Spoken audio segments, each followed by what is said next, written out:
Welcome to Whippoorwill Holler. I'm Miss Lori, and this is Mr. Brown. We live in the hills of Arkansas. We love the Lord. Keepers of the old way, but accept some of the new. We love to cook, and we love to eat. We love to garden. It's in our blood. It's how we stay sustainable and fill our pantry. We do a lot of canning and preserving. We live a sustainable life. We love our family. We work hard. And every once in a while, we like to dance. So y'all join us. Hey guys. Well, welcome back to the homestead. Me and Mr. Brown have been so busy. We've had birthdays. We've just had so much going on. And I had some video clips of about, I don't know, a couple weeks ago before cold weather started coming in. And I was going back behind my high tunnel. And, you know, we had such a rough summer this summer. I know a lot of y'all were in the same shape we were. The gardens just... it was drought. We had drought after drought and very, very hot summer. I mean, a scorcher now. We hadn't had one that bad in a long time. And we're still not getting much rain as it is, but we have been getting a little bit. But I went out to the high tunnel because before we was fixing to get a hard freeze that night. And I wanted to get all my herbs that were still in the high tunnel. I wanted to get them harvested because I hang them in the house and I dry them and I put them up. So that's what this video is about. We've been so busy that when I found these clips, I thought, it's not gardening season, but it is the end of the year garden season. And some things that I had to do and put up. But the main thing is that I wanted to show y'all a little different way that I'm growing lettuce and greens in my high tunnel. You don't have to have a high tunnel to do this. You can do it on your front porch. You can do it out in your yard. You can do this method anywhere that you can get some sunshine on it. It's very easy, cheap. Depends on what size you want, how many you want. It'll cost you, let's see, depends on if you go to a yard sale or if you get them at the DG or if you get them in Walmart. But the most it's going to cost you is probably about $12 with a little bit of soil, a little bit of potting soil, and that's all. It's just about that easy. So I'm just going to take y'all with me. It was just a little walk around in my high tunnel, like I said, gathering herbs, getting them put up, and showing you a little bit of how I'm going to be growing some lettuce and stuff this year, or this winter. Not a whole lot, but just enough for me and Mr. Brown. I want to show you something. This is how I have planted my spinach, my kale, and some of my lettuces and greens. And the reason I've done it this way, because I've had a horrible, horrible time with mice, barn rats, getting in my high tunnel. And every time I plant anything in here, they'll either dig the seeds up or they'll eat my little tender plants. So doing this, and all this is a tote, a clear tote from the Dollar General. And I've had these totes for a while, so I didn't really have to spend no money on them. But I planted a bunch of seeds underneath. And I'm pretty sure that this is spinach. I can't remember. Yeah. And it's coming up pretty good. Not as good as my lettuces and stuff are. I don't think it gets as much sunshine right here. But it's still going to put out some, I even planted some carrot seeds under here, and they've not come up yet.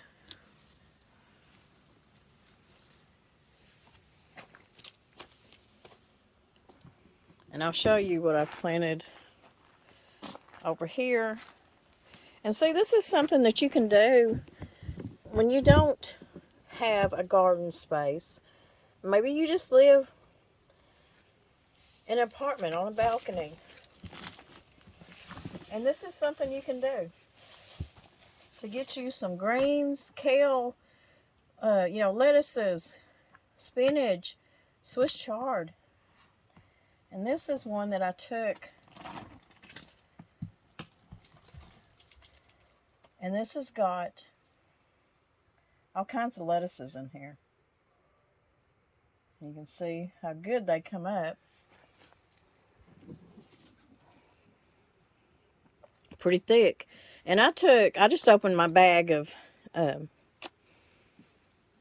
mulch here, or not mulch, but it was, I'm pretty sure it's just regular garden soil. I think it may have been organic. No, it says Bacto Light Premium Potting Soil.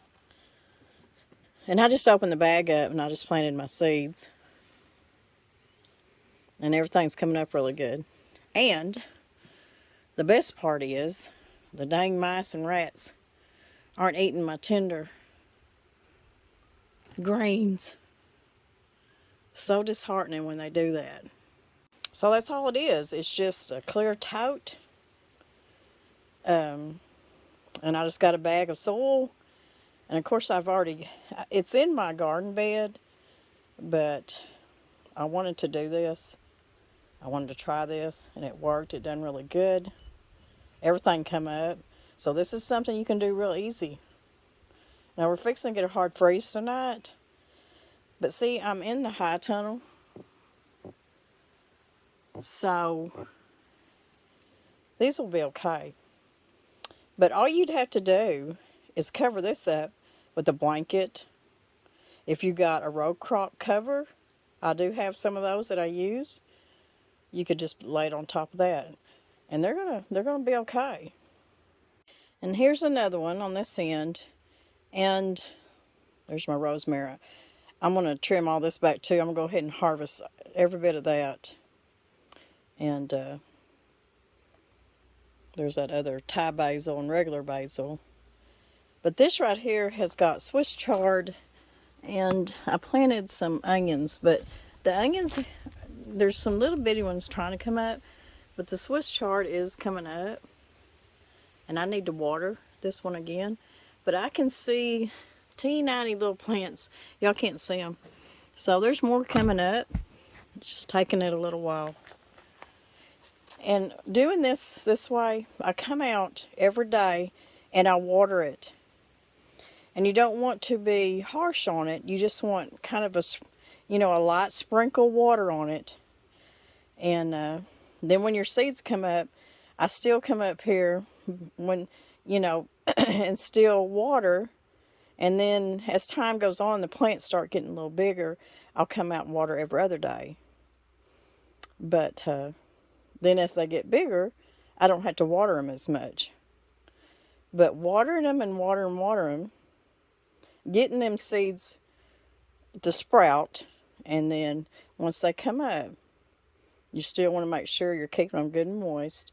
And as they grow, then you can kind of back off a little bit on it. So anyways, there's that fig tree, other side of it. He's a big boy. But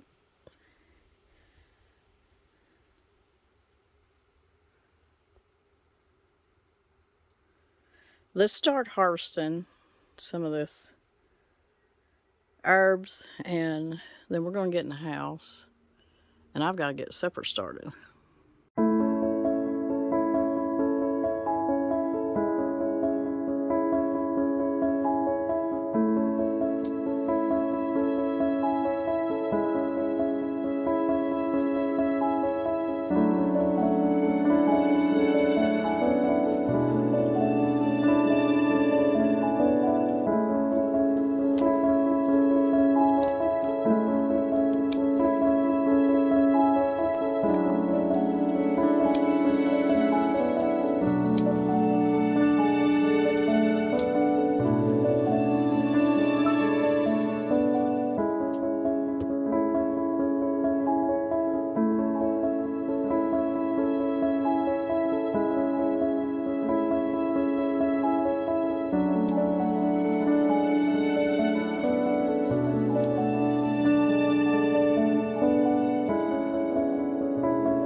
we got a pretty good harvest.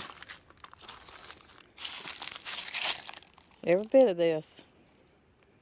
And I'll go in the house tonight after supper sometime, and we'll separate all this, and then I'll start tying them up. And I can either take them out to the greenhouse to my outside dehydrator, or I can just let them dry in the house. I love to let my herbs dry in the house because it makes the house smell so good, and I just love seeing them hanging around. I may put some basil out there in the outside dehydrator. I'm not sure, but we got a lot to hang up, put up. So, gotta say goodbye to the herbs probably. There's that lavender. Here's a lavender plant right here. And all this basil, lemon thyme, Thai basil. And I can even wash these good, take me some ice trays, fill them with water, and put me several leaves of this basil and freeze it in ice cubes. And then when I need to make some pesto, or you can just go ahead and make your pesto and freeze it in ice cubes. But a lot of times I just need fresh basil, and that's a good way to do it. But most of the time I just dry it because I use so much in my cooking. Basil, oregano, and all that. There's some of my garden sage. I'll be using that for Thanksgiving. Here's some more Thai basil. My mint. And over here in this mess right here that needs to be cleaned up is some oregano. And this stuff has been here probably since we moved here 8 years ago. I planted this here. And I need to get in there, and I need to just kind of go in there and see if I can find my basil and get it trimmed back too.